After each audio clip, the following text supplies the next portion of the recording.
Hi everybody, it's Josh. I'm back with another review. This time I have seen Challengers, the sexy tennis movie from Luca Guadagnino, famously the director of Call Me By Your Name, perhaps less famously so, the Suspiria remake. And this movie stars Zendaya, Josh O'Connor, and Mike Feist. And I'll just cut to the chase. This movie is wonderful. I really enjoyed it.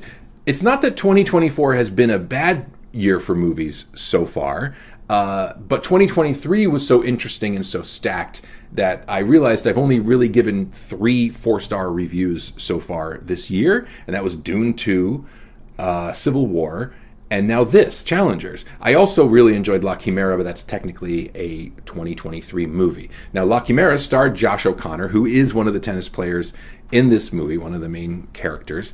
I don't personally care much about tennis or sexy love triangles. They seem a bit bothersome, but this is an excellent movie. That's the great thing about movies. I don't love cars, but Ford v Ferrari is a great movie about cars, and it makes me care about cars by being exciting. And of course, the best movies are always really about human relationships and human drama, and that's what this movie is.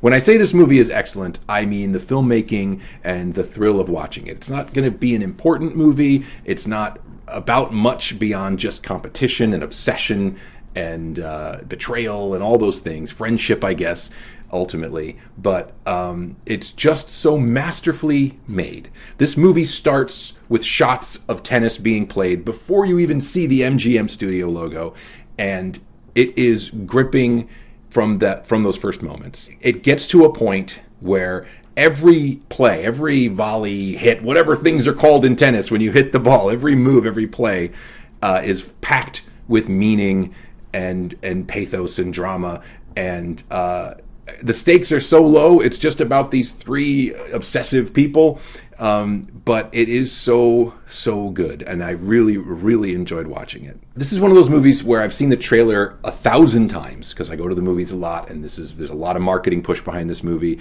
and I've had a real journey with the trailer. I didn't know who it was from, didn't pay attention the first time, and I just saw a sexy tennis movie, and I was like, okay, not for me. Keep looking at my phone. And then you see it enough times, and you're like, oh, it's Luca Guadagnino. Okay, so it's going to be well-made, at least.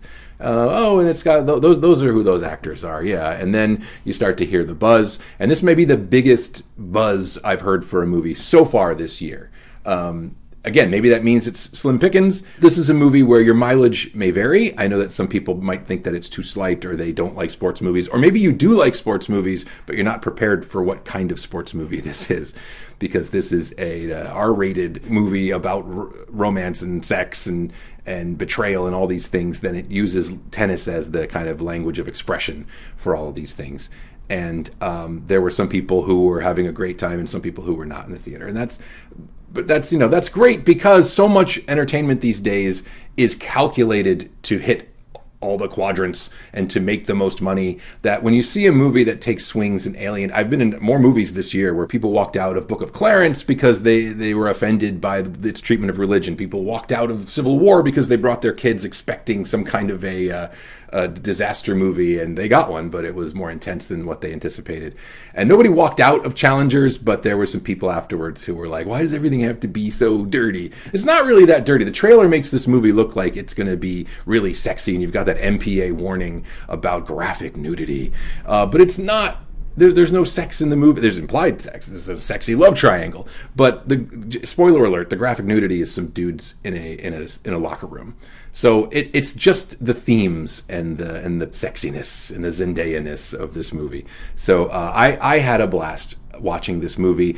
I'd go so far as to call it an all-timer, meaning it's not one of the greatest movies ever made, but the people who like it are going to love it. And they're people we can point to this movie and say, you can make a great movie about anything. Not that tennis sucks and is boring. A lot of people love tennis, and there have been good tennis movies before. I can't think of the names of them right now. But this movie is just going to, I think, live on as an example of the ability to take any premise and any context, any setting, and make a exciting, thrilling. And this movie has a very interesting structure. It jumps through time. It will literally show you part of a match at a certain point in the timeline, and then it will cut to a flashback in the middle of that set that shows you a whole bunch of other stuff, including another match and then it will come back in the middle of this match and it will resume, and now everything is filled in with more meaning. And that's so hard to do.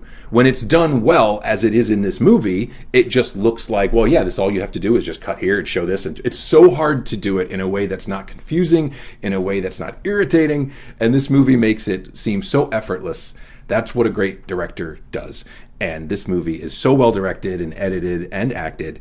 It will jump around in time, and then when it gets to that conclusion, again, with very small stakes that really only affect 3 people, there's no like bigger impact or ramification for this story. But when it hits that landing, it is just like, oh, that's how it's done. That's great. This is a movie. This is a good movie. So I liked the movie. I liked watching the movie. If you like movies like this and you're a grown-up, whether you like tennis or not, whether you like sexy love triangles or not, this one's a lot of fun. I hope you'll check it out. Thank you so much for watching my reviews. I appreciate that a lot. You can support me here on the channel with likes and subscribes and memberships, and you can also find me on patreon.com/JoshWay, where all my nonsense resides. So I, again, thank you so much for your time, and I'll catch you in the next review or short or riff or video or whatever I feel like doing. Have a good day. Goodbye. Josh out.